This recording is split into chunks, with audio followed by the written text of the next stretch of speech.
Welcome to our webinar today, hosted by QuestionPro, and the topic is the evolution of market research trends.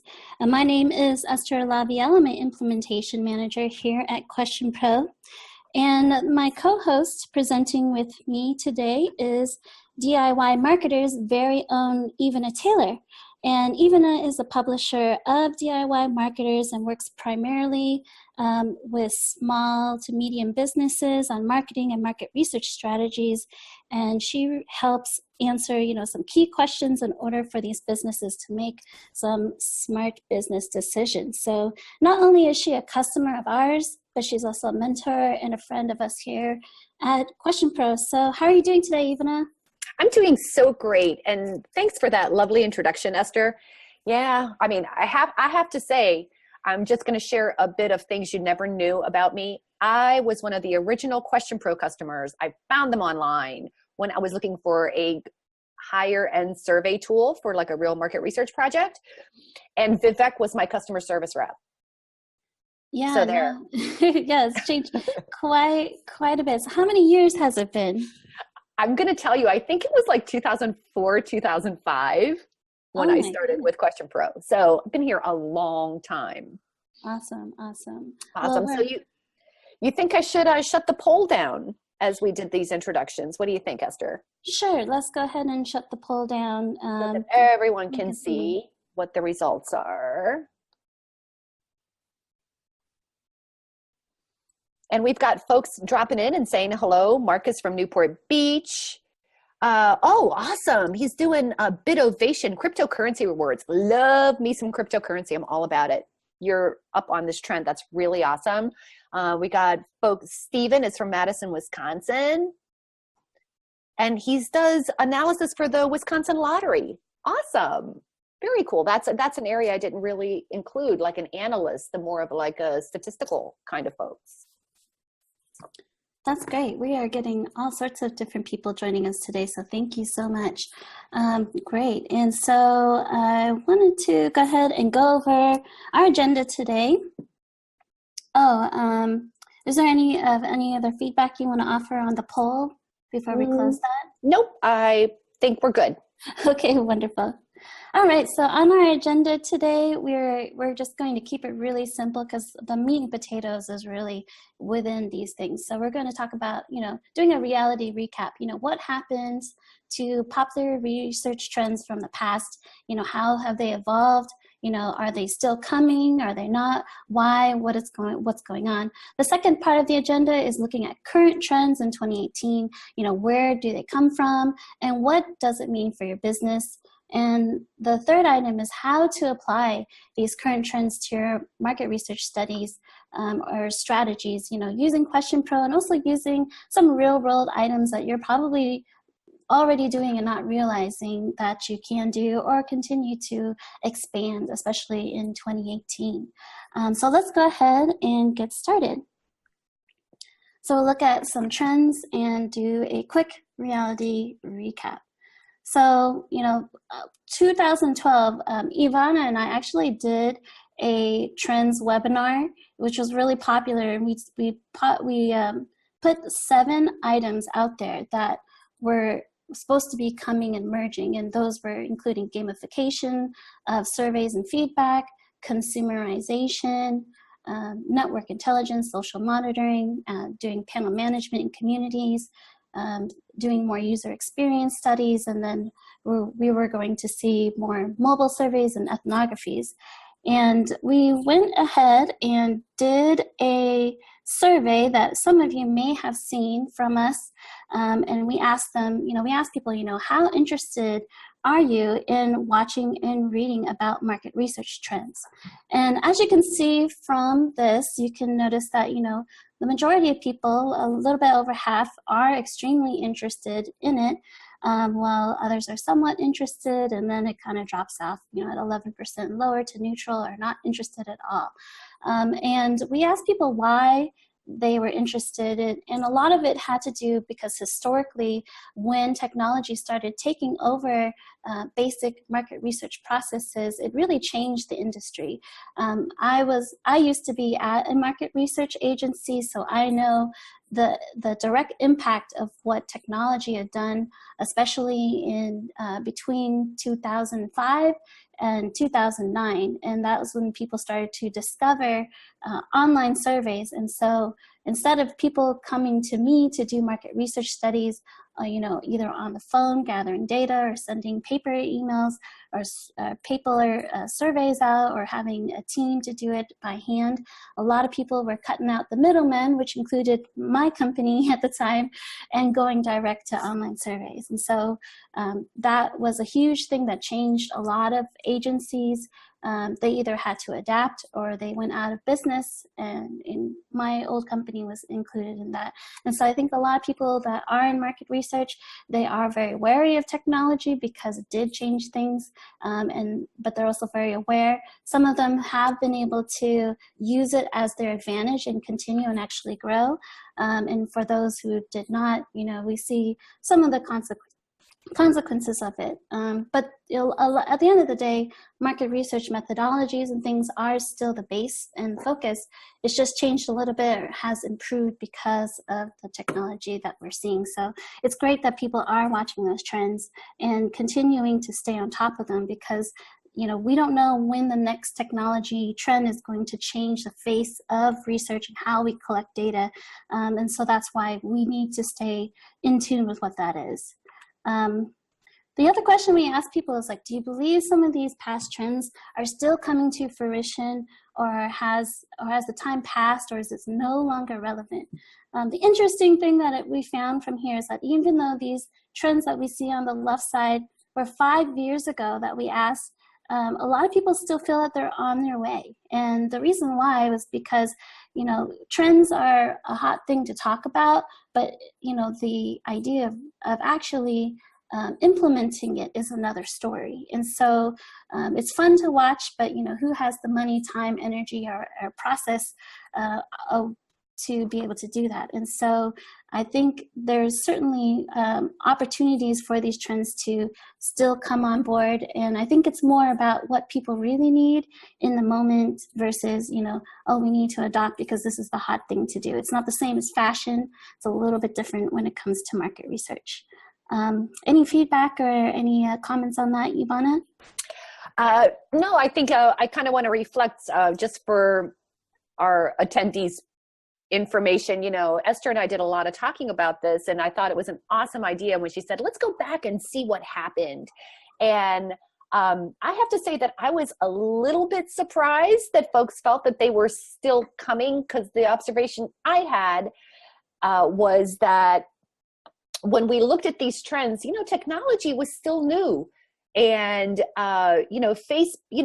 Facebook had been around for a while, but, it was still going mainstream. And I think we were looking at all of these trends, as I was looking at them, at least at the time, as these individual points, as individual trends. And one of the things that occurs to me so many years later is I kind of feel that they've sort of morphed and melded into something else. So I'm really, really excited to see how other folks had looked at it. I agree with that. And I do think that this is reflected in our next slide. So this is just kind of a word cloud. We ask people, why do they think, some of these trends are still emerging, or why did they choose maybe, maybe not, or maybe it changed? And so some of the words that pop up to us, it's still coming. There's something different. There's relevant, there's change, so, gamification, communities, those kinds of things are still words that people are using to describe what's going on. And so I think, the interesting thing about this study actually is that we didn't focus in on just, the US market. We actually did, this is a global study. And so we got a lot of respondents. I think we got over like 600 views, and completions we got close to 100, and that's really good. And we noticed that, you know, in more westernized countries, or they actually were saying that it was, you know, either has changed or is not as relevant, and there's still items that need to come. Whereas in some of the more emerging markets, like we're seeing in the MENA or in the Middle East, or, you know, certain parts of Asia, they said that there's still items that are coming in, and they haven't been marketed these things yet, and so they're excited to learn more. So I thought that was really interesting when we broke down the data. So of course, you know, with trends, you know, we obviously know that, you know, what's next after that. You know, I think the biggest thing when it comes to trends, you know, it's great to hear about them, great to see, but then, you know, how do we implement it into real life? So that's the biggest thing that, you know, I think a lot of people that are here want to be able to answer. And I think, you know, with the subsequent slides and the things that we're going to share, we will definitely do that. So that's great. So let's talk about current trends in 2018. Ivana, if you'd like to kind of break those down for everybody.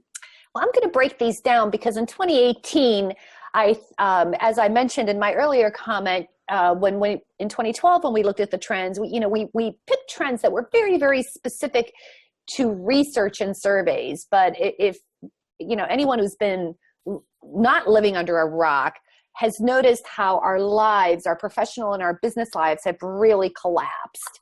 And so the trends that I picked out this time around were trends that I picked up 3 out of the top, I think like 5 or 10 that trendwatching.com talked about. So if you haven't seen Trend Watching, check it out. They're awesome. They watch macro trends in the consumer markets. So the first trend that I wanted to talk about, and Esther, maybe what we can do, I don't know if this is the right way to do it, but I can introduce each trend a little bit, and then we'll talk about how to implement that trend. You know, yeah, we can totally do that. Although I have that on the next slide, so we should. Okay, great. So I'll just do the overview real quick. All right. So the first one we talked about was outsourcing to machines, and of course you see the picture of Alexa, and everything is like outsourcing everything from a ride to your clothes to like ordering your groceries. I got to tell you, like, I can't believe how much I order from Amazon anymore. So machines and artificial intelligence is really becoming ingrained in our everyday lives, this Internet of Things. And I think that's interesting because I think about even gamification, because people like to play games with Alexa. They like, you know, you can do all kinds of things with these machines. So I think outsourcing to machines has given us a new behavior. Okay. The second one I chose is called purchase forgiveness. And in purchase forgiveness, one of the things, and this has really been studied for anyone who's selling to small businesses or even consumers, people demand flexibility. They demand flexibility, and they don't want to leave one brand for another brand if they can stay put. They definitely prefer that. So what purchase forgiveness means is that you're going to have to really craft offers and have different kinds of offers and give people the flexibility to choose from one thing to another. And the last trend is assuming transparency. More and more, you know, one of the things I like to say is, if you don't want someone to know what you're doing, don't do it, because someone is going to capture a picture. Someone is going to record it. I think that we're all, as a culture, being pushed to transparency, and that means having to manage marketing messages, how we do surveys, everything, and how we engage with our customers. I think the whole top-down thing is over. So that's just like a slight overview about the big trends. And of course, you guys, if you have comments or ideas of your own about these trends, throw them into the comments and we will bring it up. Yes, absolutely. So like we wanted to talk about, you know, what does this mean for you? I mean, these are obviously really great trends, you know, that we see from Trends Watch, but how do we apply it to the market research world, and what does that really mean? So what we've realized was that, you know, at the end of the day, all of these things address some common core things. So at the heart of these trends, we are saying that, you know, it's all about, you know, increasing customer connections, increasing engagement, and also doing validation. So when you look at the outsourcing of machines or purchasing forgiveness or transparency, it's really about engaging the customer or engaging respondents in a new way that they feel that their feedback or their opinions are important to your business, and that, you know, they can obviously, you know, tell you how they feel about how they spend their money with you versus, but at the same time, you know, being able to, you know, track how they interact with your brand throughout or anything like that is what is coming up as being the heart of what these future trends are.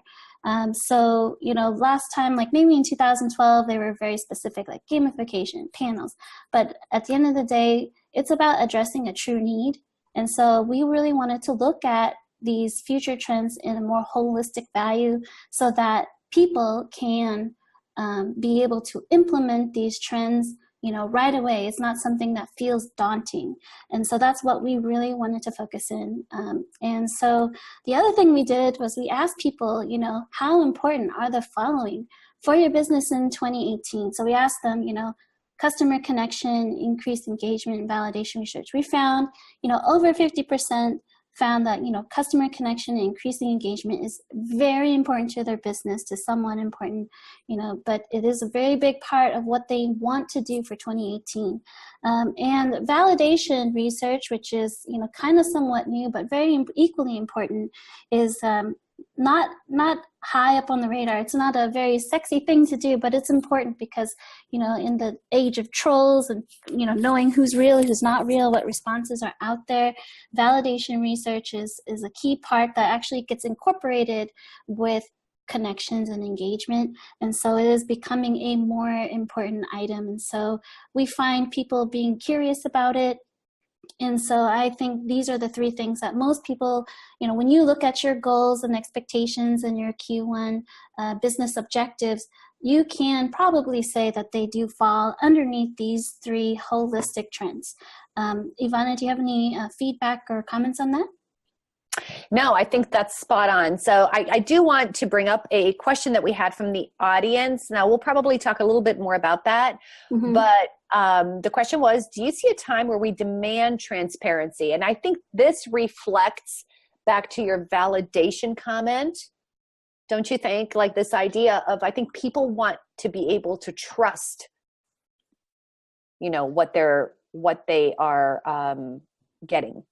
Absolutely. I completely agree with that. I think the demand for transparency goes hand in hand with validation research. And so at this time, you know, it's, you know, we all know that when you're in market research, there's many things that you have to do in order to create a unbiased research study. I mean, from creating the project to writing the survey questions, all these different things, and, you know, finding the respondents that keep things unbiased, like getting the right kind of audience to be fully reflective of a population is more important than ever. And so I would recommend, you know, one of the biggest things that we did in December, I don't know if you guys saw this, but we did do a research study with looking at the open-ended text responses for people that were pro FCC net neutrality, and we actually did a validation study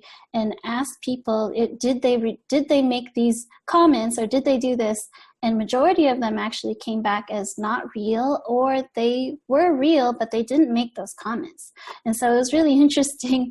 I mean, we did get it on Forbes magazine and all this, but it didn't make a difference. You know, net neutrality ended up being, you know, kind of voted down. And so, but at the same time, you know, those kinds of things we need to do because it does hold, you know, people accountable, it holds businesses accountable, it holds, you know, you can see, you know, we need to hold our government accountable too. So doing these kinds of validation research is I think going to be something extremely important for people to participate in the future. So we have another question from the audience, which is right on this slide that you're on right now.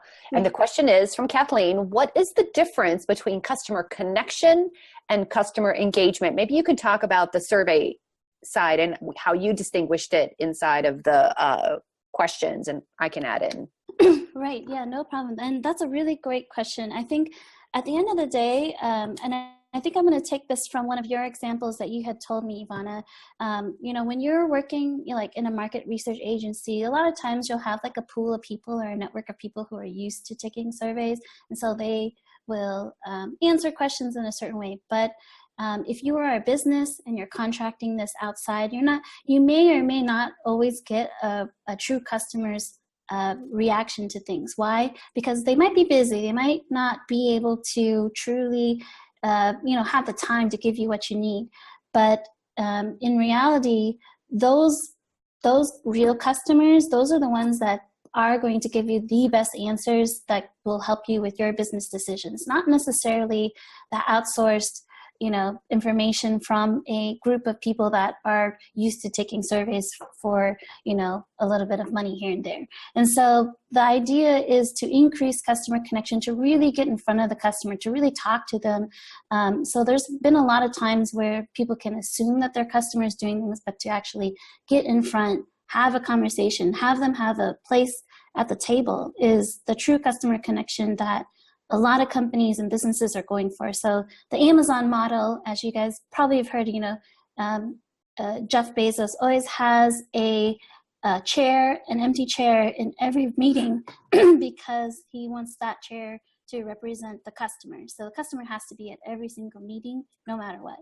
And so this type of thinking is very popular, and it is becoming more and more important for businesses to consider what a customer is doing, and not just any kind of customer, but they're real customers, the customers that they can really get in there and learn about customer loyalty. So that's the main difference between customer connection. And the increased engagement is just really interacting with people along the way, looking at their journey from the moment they interact with researching, learning about your tool, to their customer experience with purchasing it, to, the post-purchase experience, any customer support issues and things like that.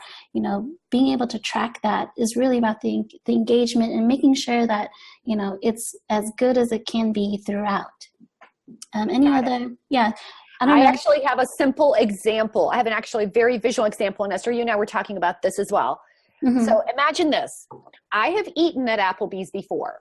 I'm a customer. So I have a connection to Applebee's. I went and I had lunch there. They gave me a bill. I gave them money. So I'm a customer of Applebee's, correct? That's a connection, mm-hmm. right? But here's the difference.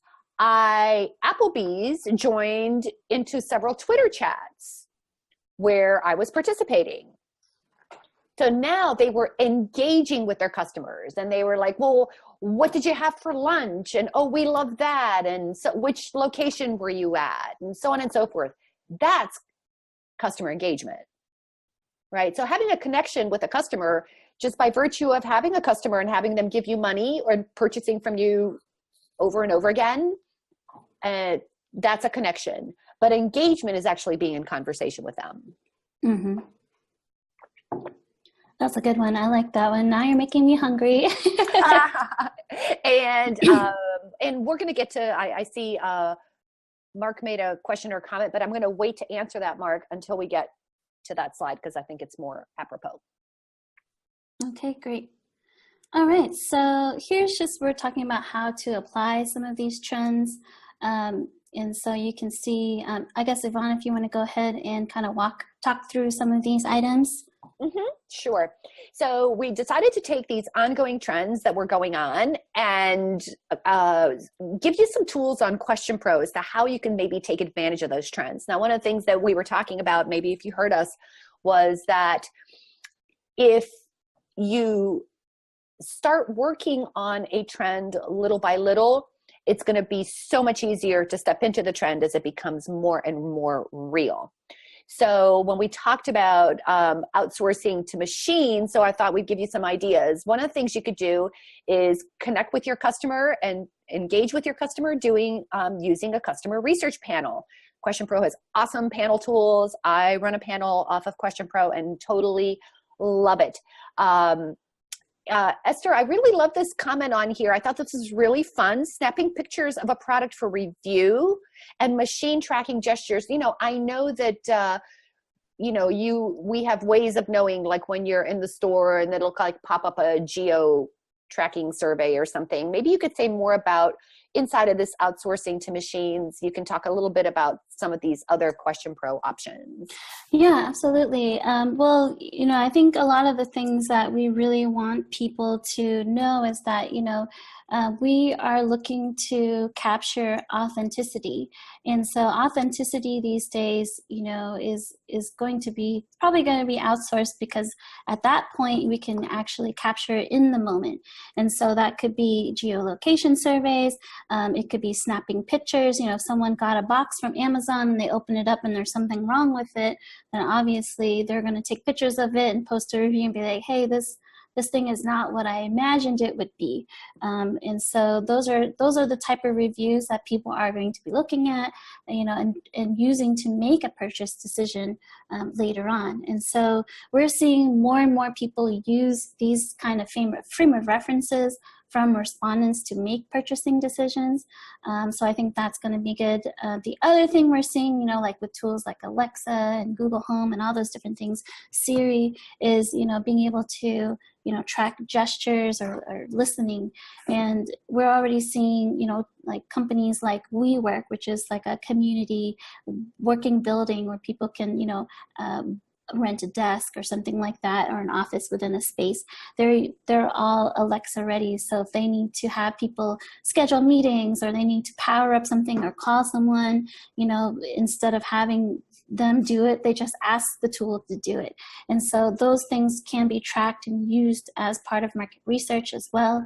And so a lot of it is still emerging, and so we'll show you in the next slide a little bit more of what that potentially could look like. Awesome. So one of my favorite trends is this purchase forgiveness. We've heard about it from insurance agencies, and they got accident forgiveness. So this whole idea of forgiving people for maybe whether it's choosing the wrong item and being able to return it easily, or perhaps it's all about allowing them the flexibility to switch, right? So one of the really great things you can do inside of QuestionPro is do research so that you understand their offer. You can create these kinds of offers, and there's some really exciting survey work you can do to craft the perfect offer. Understanding maybe what sizes people prefer, or maybe matching those sizes to particular segments. I'm sure that, Esther, you probably have something more definitive to offer there, but that's why I thought purchase forgiveness was such a powerful, powerful trend when it comes to creating offers and using customer data to create those offers.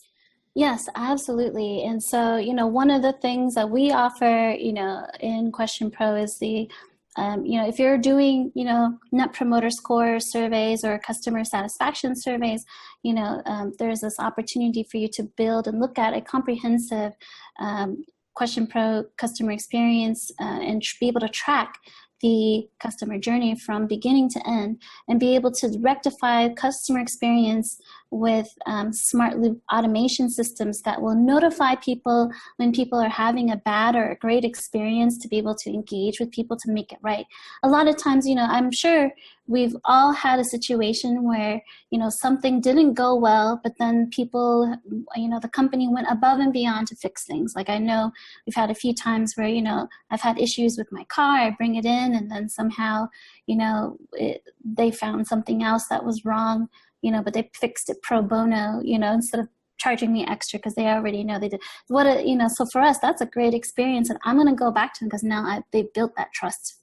And so being able to build, a trust loop or a closed smart automation system to help you with being able to react and engage with people along the way is going to be the key thing. The other thing I really love, especially with purchase forgiveness, is the ability to do trade-off analysis, tools such as conjoint analysis, which is right up my alley, or MaxDiff or anything like that, to be able to understand, what do people really want from you? Are you guys just putting things out there that you think people would like, or are you listening to your customers? Are they telling you, this new product or tool is interesting, but I really like what I have? Or oh, this is amazing. It answers all my questions. Once it comes out, I definitely want to buy this.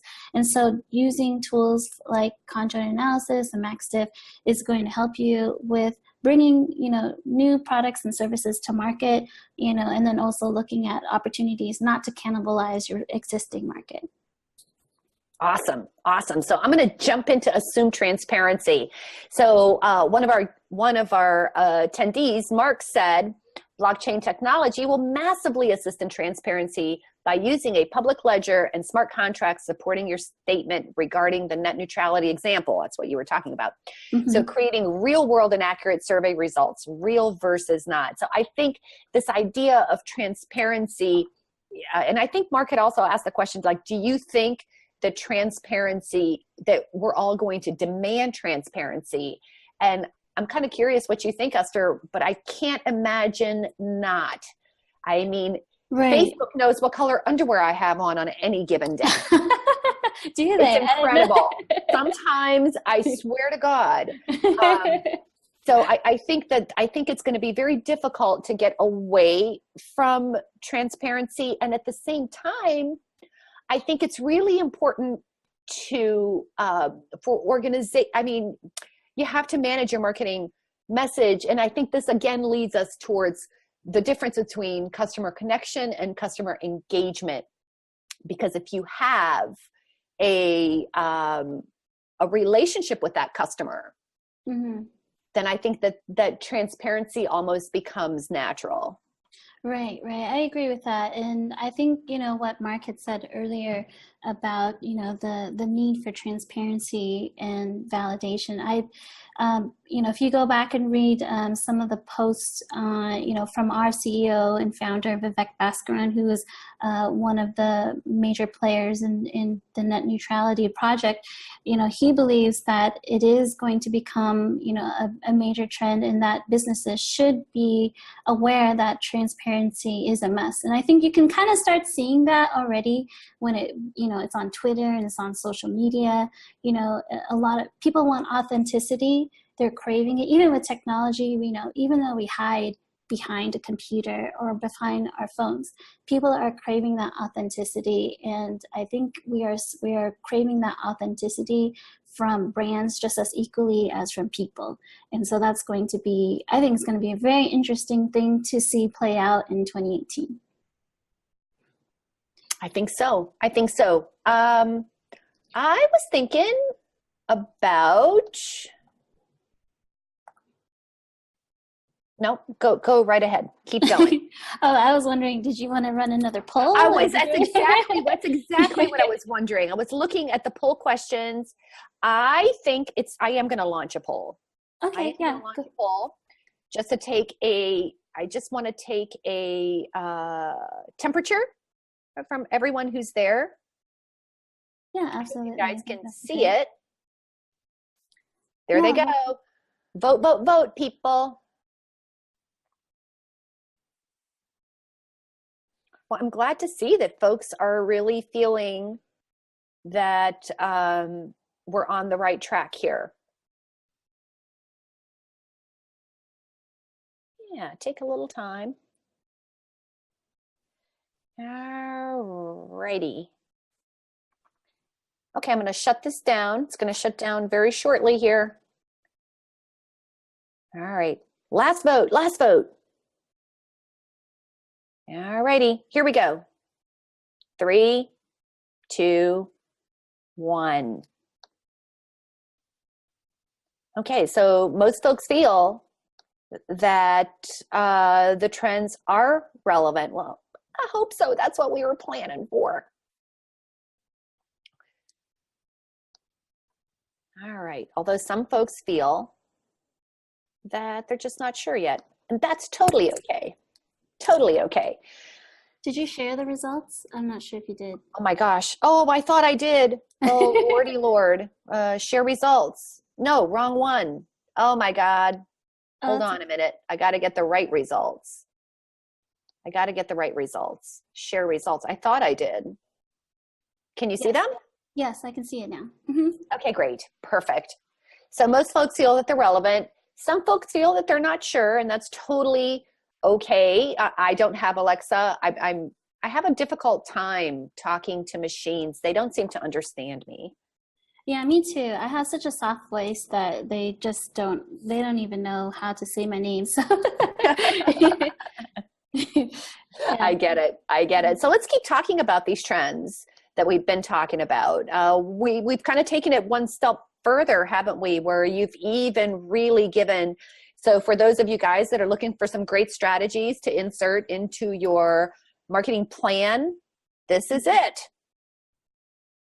Yeah, so we wanted to talk about, what does it look like, if you were to implement a panel management system or a tool, how can you use these tools today?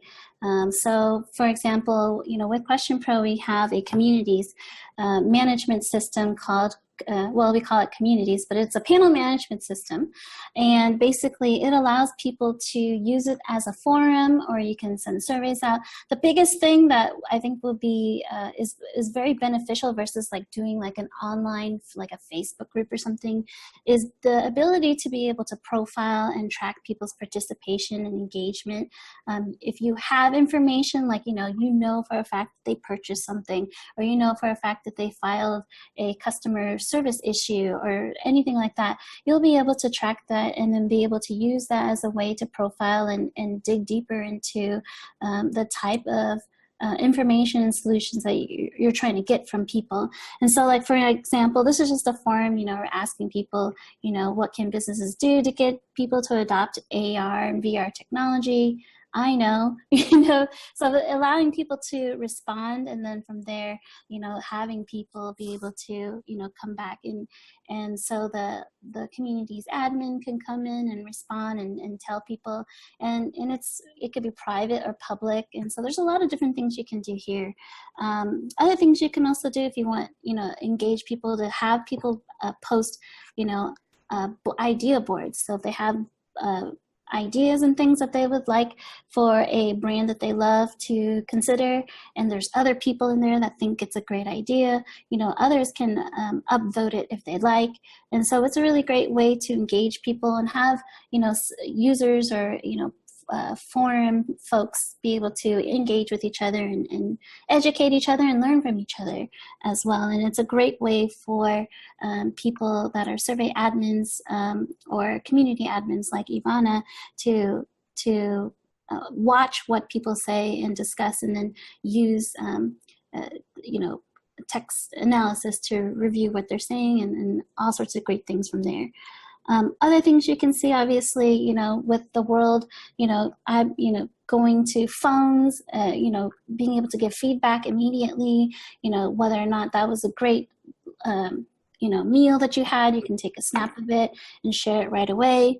Restaurants and businesses, use and depend on images as well as, quick feedback to understand, what the situation is, and they use those things as a way to, rectify or change a situation or improve, or continue to do the best job that they can. So I think that's a really good thing to consider. Other things that we have coming up very soon, is, using feedback via gestures. The idea is if you're doing a thumbs up or a thumbs down in the moment, or you're offering a rating, then at that point you can capture that, and that becomes a data point that these places can use. I mean, we see this potentially being very popular in a restaurant setting, a shopping setting, or or maybe even in conferences or concerts and stuff like that. So it's definitely coming. We're seeing that already happening in a lot of car technology. So, people can automatically go in, push the button, and then they can get all their settings in their car, their mirrors fixed, all this and that, happening already. And I think the next thing is really just, voice recognition's there. And the next thing, it could be gestures. So we're going to, it's going to continue to evolve as we go along. And I do believe, and we believe here at QuestionPro, that, surveys and getting feedback is going to be in tune with that section as well. Other things, obviously, looking at collecting data in different ways. I mean, we have, this isn't a new technology. It's actually been out for a while, but it's still coming to fruition where people are trying to collect data offline, and be able to sync it. There's so many places in this world that are still using paper and pen surveys. Like our entire Latin America team is solely focused on removing the paper and pen and putting Survey Pocket in front as a way to, or the offline mobile tool as a way to collect data and get it back to people quickly. So that is a thing that you can implement right away if you'd like. Or if you do have online connection, you can also do it online. But it's really helpful when it comes to location tracking, capturing people in the moment. And we have people taking our tool out, into the villages in Africa, to, the national parks in the US. And it's been, we're getting close to Antarctica. So if there's anybody here that wants to do a research project in Antarctica, let us know. We'll be happy to give you QuestionPro offline and see if we can maybe ask some questions to some penguins, who knows. But it'll be really interesting. But we have been on almost all the continents, so it's pretty fun. Other things you'll see is the ability to be able to track the customer journey all the way from the moment you're doing some research to consideration to purchase, retention, advocacy, surveys and feedback along this entire process is becoming more important when it comes to customer engagement, when it comes to customer connection, because those first impressions and when people are reading feedback from others, those are taken into consideration when they are making a purchasing decision. I know for myself, I'm in the middle of, doing a kitchen remodel. And so I am constantly looking like, what kind of French doors do I want in my house? Or what kind of, refrigerator do I want? Do I want a smart refrigerator? Do I not want a smart refrigerator? Or, is that something, is it worth it? I mean, you never know. So there's a lot of research, I'm reading the reviews, I'm reading the feedback, I'm reading, I'm looking at YouTube videos, I'm trying to envision what this might look like in my house. Is it something I am willing to spend extra money for, or is it just something that, do I just want a regular refrigerator? So those are things that, market research can be a part of now, which I think is really, really great. And of course, we talked earlier about loops and smart loops. And, again, when you're looking at the journey, there's a lot of different things that we can do from a customer experience standpoint that we can, offer. We can rectify situations. So purchasing forgiveness is a big part here.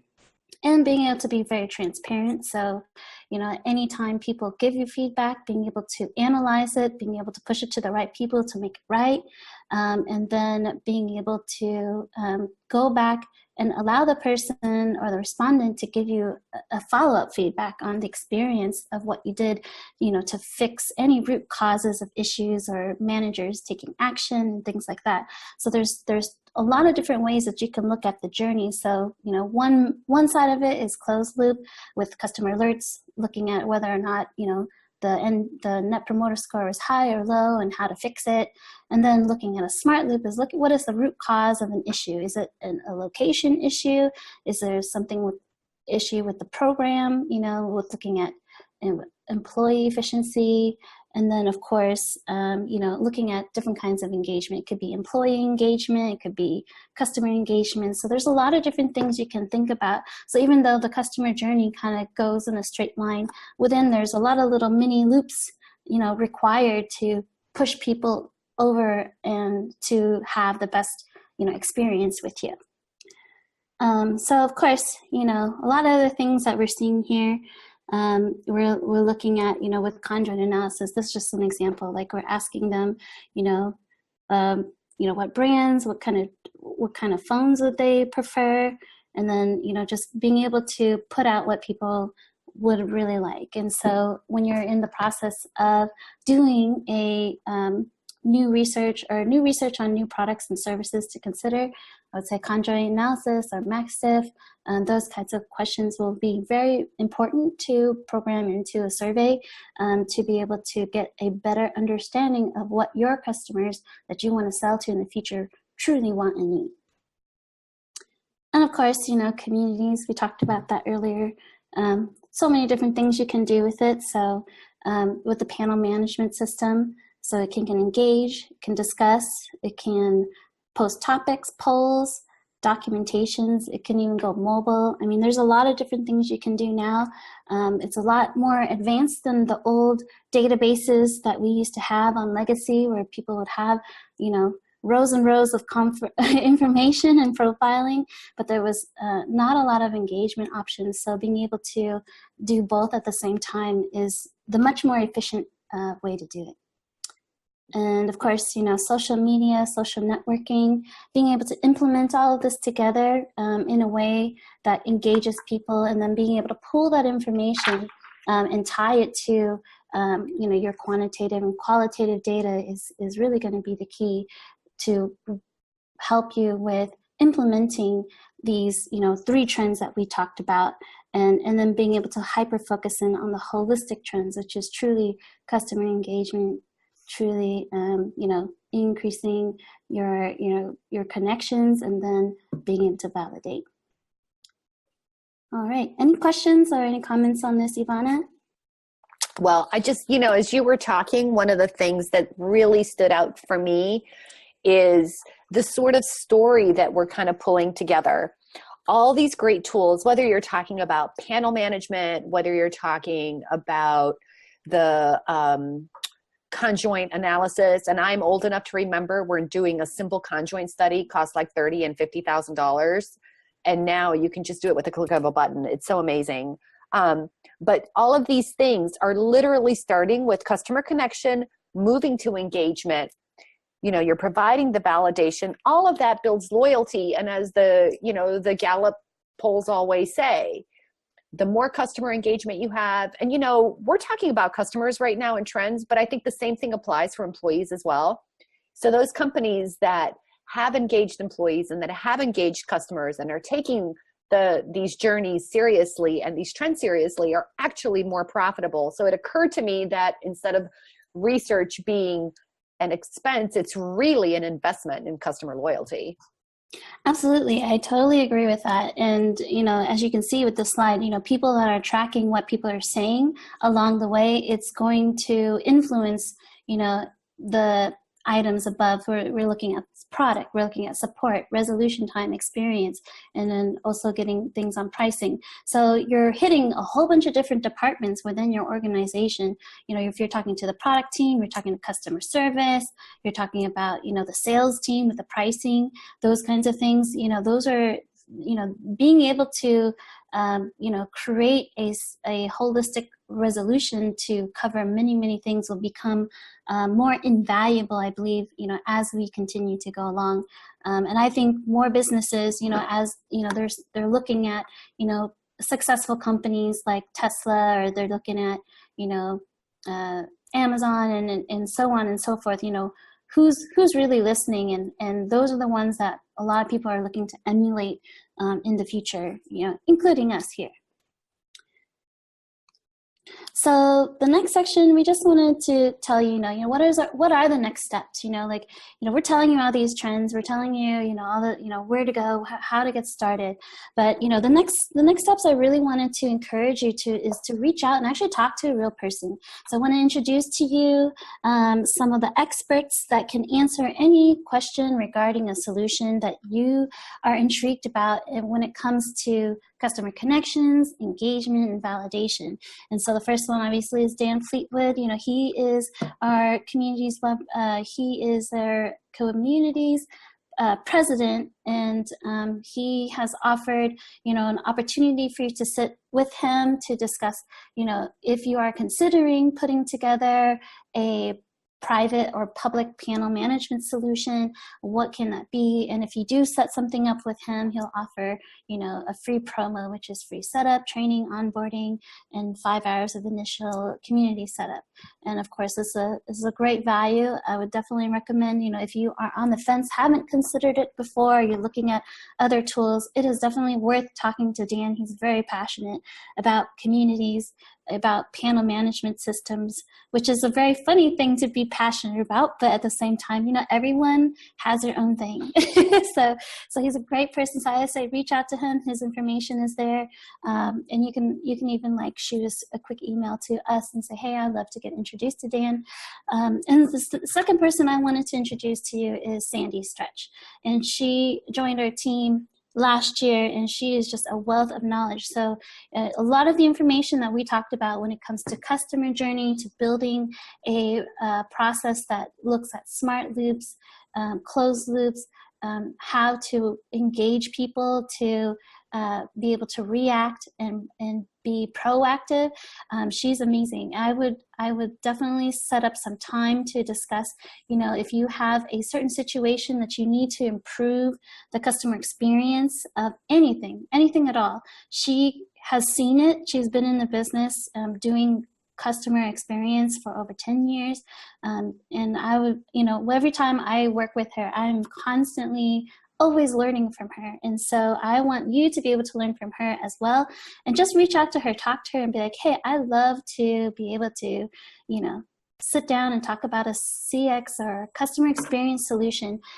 What is going to be best for me? Is it going to be, what I have currently? I mean, she can work with any budget, trust me. I've seen it work some magic. And so I would love for you to reach out to her in particular. The next thing is, me, obviously, so that's me.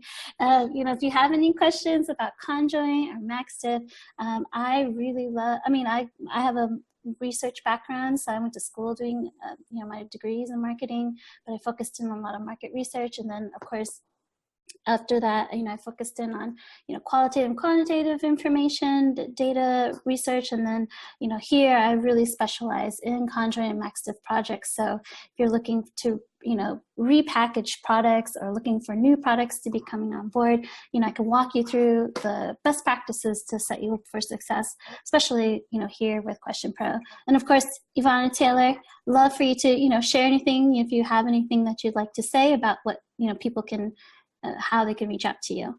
Oh, well, all my information is right there.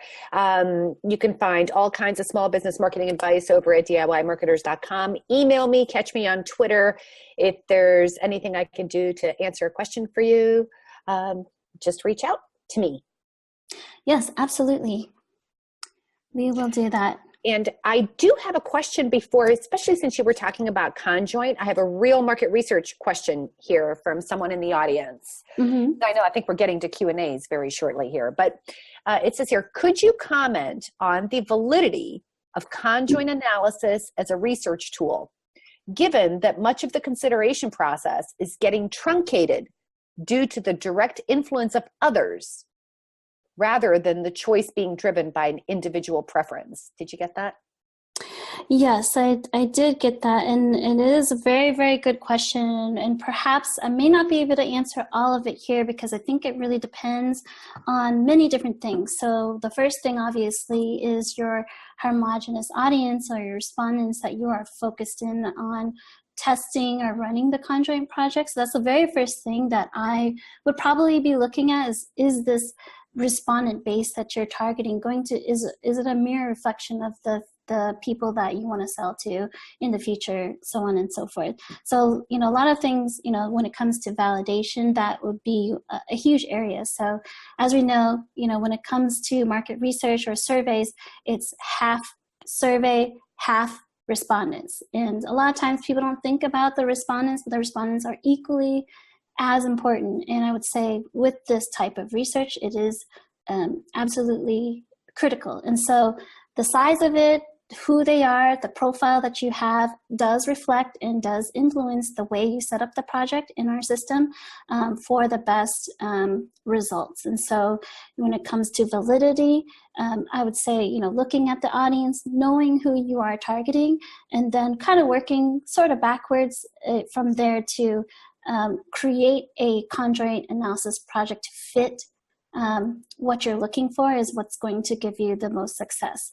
And it is true that when it comes to Conjoint, it's not always perfect because, what people say versus what actually happens, it can, be different. But the idea of Conjoint is that it gives you a kind of a a sort of a sneak peek into the potential future of what it is. So we do, all companies or all, analysts that do run contract do recommend taking these results with a grain of salt, knowing that, in this time with these people, this is the result it is, and so at that point, I would recommend also doing other kinds of research, one-on-ones, different kinds of things to validate your results, so that, you're not just basing all your business decisions on one contract project. You're looking at it from market research standpoint, a more holistic view. So that's what I would probably recommend. Obviously, if you have more questions about that, feel free to reach out to me. I'm more than happy to discuss and look at your situation. Awesome. Thanks for that. Yeah, no problem. So let's see here. If we have any more questions, I think we have 3 minutes left. Obviously, if there's other questions that we didn't get to, we'll be happy to, maybe copy and paste those down and see if we can reach out to you individually afterwards. Are there other questions? There are some other questions. Maybe I'll just take a stab at it. Og wants to know, I'm in sales, so what can I do to become more confident? And I'm not exactly sure what you're selling, Og, but I think, especially on this webinar, one of the great things that you can do as a salesperson, and Esther, you probably know a lot about this, I believe that there's nothing more powerful than doing what I would consider to be outside research, like really doing professional research with your customers, and then getting your sales department involved in those results and taking the time to talk about those results and to discuss those results. And I think, instead of salespeople just kind of being thrown out there with no information at all, I think they should have that information about their customers and their customer preferences. Yes, absolutely. I agree with that. And we do work with a lot of customers of ours, clients that do surveys for their sales department and their sales team. Like I have one customer, I can't name them, but they're a big company and they have sales departments that will pay commission based off of the results of their survey that they get. And so from there, they use that as their baseline and be like, okay, this quarter, this person, their NPS score was, a 9 out of 10. They get the higher bonus commission, because they sold this much, plus they have this, then they get the kicker, so on and so forth. So it's really interesting, so it really ties in the opportunities for a salesperson to be more invested in doing a really great job throughout the entire process, and then getting that feedback really helps them to know, what can I do to improve this so I can make more money, and know that, and also being able to see, from a department standpoint, where do you stand, what do you do, and we do that here on our teams too. We have it with our sales team and we have it with our support team. We highlight, was the experience of fixing a problem, how did they like it, and then we also give out awards to those who are doing really, really well. So those are ways that you can really get invested in market research.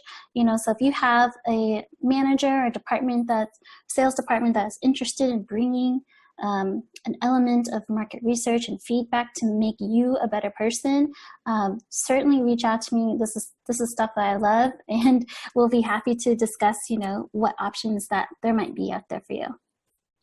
Okie dokie. So I have the perfect last question, and I'm going to answer any other questions that are left separately, but I have the perfect last question to end on. Okay. Talk about the different packages. The question is, what are the cost options? Are there packages, or is each company creating a custom plan with you? How can you become a QuestionPro customer, sounds like?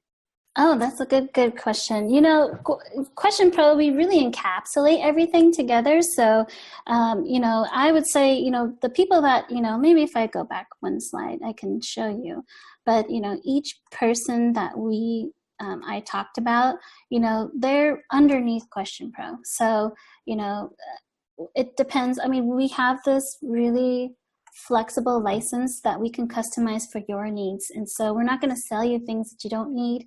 We're just going to give you what works best for you. And then obviously if you want to grow and get into other things, you totally can do that. So we have customers that use both the Communities tool and the CX tool. We encapsulate it all together in an annual or multi-annual license. So it really depends on what you're looking for. Again, if you have questions, feel free to reach out to any one of us here, and we can discuss what you're looking for. But I can say that, you know, pricing really depends. I mean, we have a free license, and then, you know, we have customers that pay, you know, 6 figures with us depending on what they need. So it's all over the place, but, you know, we're really here to do to make you successful. So, and we're not going to push you into something that you really truly don't need. And so that's one of the things that I'm really proud of about QuestionPro. And that's why we have customers such as Ivana, who's been with us for 14, 15 years, since the beginning of time, because she knows that we've been doing all these things. And she started off with just the surveys, but now she's also using Communities and so many other things. And so you can be that customer as well. Is there a white label option? There are white label solutions available, so you do want to discuss, you know, what can be possible and at what point. So there's definitely different tools and different white label solutions available. Awesome. Well, that was a lot of questions. We're just a little bit over. So what should people do if they have more questions? And will there be a recording? Yes, we do have a recording that's going out. We will make sure that everybody who registered will get a copy of the recording along with the slides that they can take a look at, and as well as our contact information. And again, if you see this, feel free to screenshot this and reach out to the appropriate people. We're definitely looking forward to, you know, continuing our conversation with you. So this isn't the last you'll hear from us. That's for sure. That was fun, Esther. All right, awesome. Well, thank you so much, Ivana, for joining us today. It's always a pleasure of mine. I've been having such a great time putting together this webinar. I hope everyone who is here enjoyed it as well. It was awesome. Thanks for having me, Esther. And thanks for being here, everyone. All right, thank you so much, and have a wonderful rest of your day.